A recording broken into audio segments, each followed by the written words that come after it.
ಸುತ್ತು ಪತ್ರಿಕಾಗೋಷ್ಠಿಗೆ ಬಂದಿರುವಂಥ ಎಲ್ಲ ಮಾಧ್ಯಮಗಳಿಗೆ ಸ್ವಾಗತವನ್ನು. ಈ ಮಾಧ್ಯಮಗೋಷ್ಠಿಯಲ್ಲಿ ಬಹುಜನ ಜನಸಂಘ ಸಮಿತಿಯ ಎಲ್ಲ ರಾಜ್ಯ ಮತ್ತು ವಿಭಾಗದ ಜಿಲ್ಲಾ ಮುಖಂಡರು ಮತ್ತು ಹೋರಾಟಗಾರರು ಮತ್ತು ಗೃಹ ಸೇವಾ ಸಂಘದ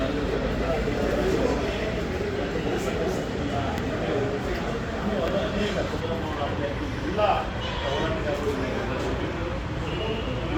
ತುರ್ತು ಪತ್ರಿಕಾಗೋಷ್ಠಿ ಕರೆದಿರುವ ಉದ್ದೇಶವನ್ನು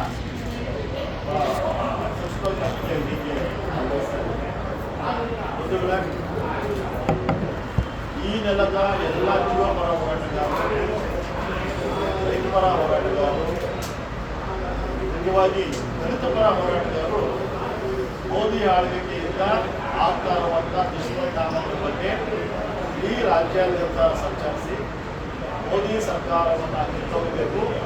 ಮತ್ತೊಮ್ಮೆ ಮೋದಿಯವರ ಈ ದೇಶದ ಪ್ರಧಾನಮಂತ್ರಿ ಆದರೆ ಬರಬಹುದಾದ ಮುಂದಿನ ಅನಾಹುತಗಳ ಬಗ್ಗೆ ಬಹಳಷ್ಟು ನಮ್ಮ ಜನರಲ್ಲಿ ಜಾಗೃತಿಯನ್ನು ಮೂಡಿಸ್ತಾ ಇದ್ದೀವಿ.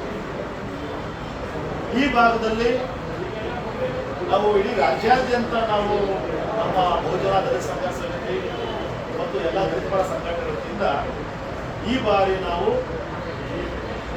ಸರ್ವಾಧಿಕಾರಿ ಧೋರಣೆಯನ್ನು ಹೊಂದಿರುವಂತಹ ಮೋದಿ ಸರ್ಕಾರವನ್ನು ಹಿಂಪಡೆಯಬೇಕು.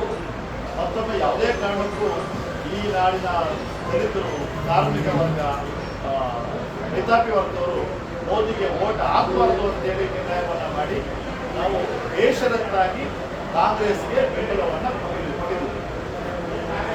ನಾವು ಕಾಂಗ್ರೆಸ್ಗೆ ಬೇಷರತ್ತು ಬೆಂಬಲವನ್ನು ಕೊಟ್ಟಿದ್ದು ಮಾತ್ರಕ್ಕೆ ನಾವು ಕಾಂಗ್ರೆಸ್ ಸೇರಿದೀವಿ ಅಂತ ಅರ್ಥ ಇಲ್ಲ. ನಮ್ಮ ಮುಖ್ಯವಾಗಿ ಈ ಚುನಾವಣೆಯಲ್ಲಿ ಸರ್ವಾಧಿಕಾರಿ ಧೋರಣೆ ಹೊಂದಿರುವಂಥ ಬಿಜೆಪಿ ಸರ್ಕಾರ ಬರಬಾರದು ನಮ್ಮ ಮುಖ್ಯ ಉದ್ದೇಶ. ಈ ಭಾಗದಲ್ಲಿ ಮುಖ್ಯವಾಗಿ ಬೆಂಗಳೂರು ದಕ್ಷಿಣ ಭಾಗ ಮತ್ತು ಬೆಂಗಳೂರು ಗ್ರಾಮಾಂತರ ಭಾಗದಲ್ಲಿ ನಮ್ಮಗಳ ಬಗ್ಗೆ ಹೋರಾಟಗಾರರ ಬಗ್ಗೆ ಕೆಲವರು ಸುಳ್ಳು ಸುದ್ದಿಯನ್ನು ಒದಗಿಸ್ತಾ ಇರುವಂಥದ್ದು ನಮ್ಮ ಗಮನಕ್ಕೆ ತಡವಾಗಿ ಗೊತ್ತಾಯಿತು.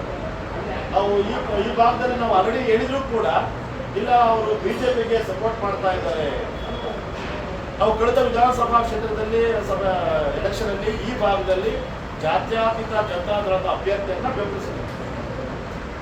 ಕಾರಣಾಂತರಗಳಿಂದ ಈ ಸಲ ನಮಗೆ ಬಹಳ ಸ್ಪಷ್ಟವಾಗಿ ಗೊತ್ತಾಯಿತು, ಅದು ಕೂಡ ಕೋಮುವಾದಿಯ ಮತ್ತೊಂದು ಪಕ್ಷ ಅಂತ. ನಾವು ಆ ಜಾತ್ಯತೀತ ಜನತಾದಳದ ಅಭ್ಯರ್ಥಿಯನ್ನು ಬೆಂಬಲಿಸಿದ್ದು ಅಂತ ಒಂದೇ ಕಾರಣಕ್ಕೆ ನಮ್ಮನ್ನು ಕೂಡ ಈ ಬಾರಿ ನಾವು ಬಿಜೆಪಿಗೆ ಸಪೋರ್ಟ್ ಮಾಡ್ತಾ ಇದ್ದೀವಿ ಅಂತ ಹೇಳಿ ಸುಳ್ಳು ಸುದ್ದಿಗಳನ್ನು ಅನುಸಾರ ನಿಟ್ಟಿನಲ್ಲಿ ಇವತ್ತು ಅದಕ್ಕೆ ಸ್ಪಷ್ಟೀಕರಣ ಕೊಡಲಿಕ್ಕಾಗಿ ನಾವು